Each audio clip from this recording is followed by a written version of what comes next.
เฮโลสบายดีทุกคนมื้อนี้แม่แก้วก็ได้กระปูมาโตบักใหญ่ๆเลยและสำหรับกระปูที่ได้มามื้อนี้เนาะแม่แก้วจะนำมาเฮ็ดเมนูยัดเอิกไส้อ่องนั่นเอง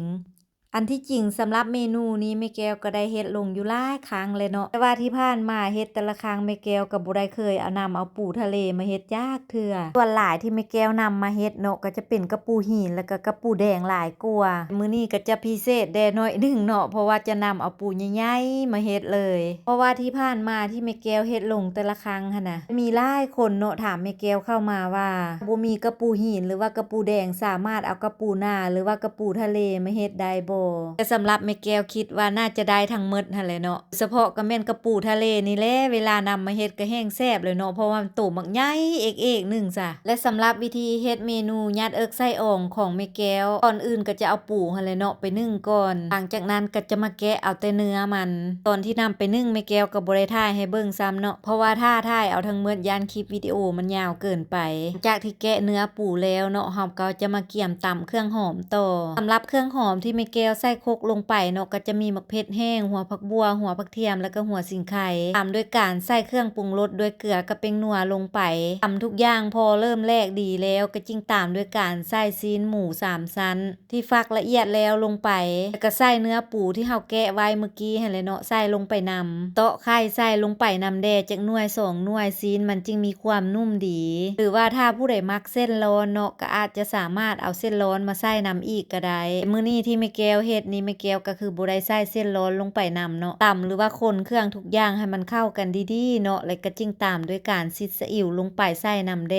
เพื่อเพิ่มความหอมหลังจากนั้นก็ตามด้วยการโรยหอมบัวซอยลงไป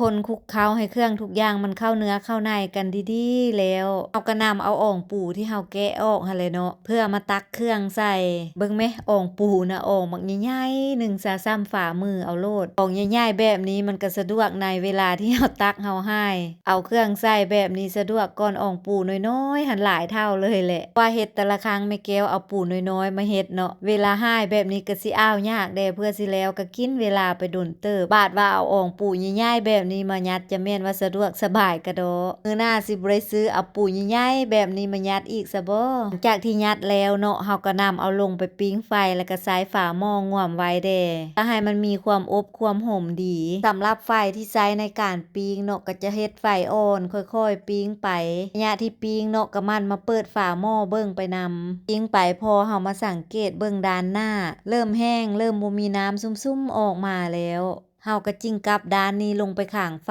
เนาะถ้าผู้ใดจะเฮ็ดแล้วให้สังเกตเบิ่งดีๆเด้อทุกคนขั้นตอนนี้นะถ้าว่ามันยังบ่แห้งดีเนาะมันยังซุ่มยังเปียกอยู่นั้นเวลาที่เฮาง่วมด้านนี้ลงมันจะติดตะนางเด้อเพราะฉะนั้นเวลาจะปีนก็ต้องได้สังเกตเบิ่งดีๆก่อนหลังจากที่ง่วมลงแล้วก็เฮ็ดไฟให้อ่อนลงอีกเพราะว่ามันจะมีความไหม้ไวเนาะที่สำคัญเฮาต้องหมั่นเช็คหมั่นเบิ่งหั่นแหละมันมาเปิดมาขายฝาหม้อเบิ่งตลอดพอใช้เวลาปิ้งไปได้ระยะหนึ่งตอนนี้เมนูยัดเอิกไส้อ่องของแม่แก้วก็น่าจะสุกเป็นที่เรียบร้อยแล้วได้เวลาคีบใส่จานเกี่ยมจัดขึ้นโต๊ะพร้อมเสิร์ฟได้แล้วบาดนี้ก่อนจะจัดขึ้นโต๊ะข้าวเหนียวของแม่แก้วอยู่ไส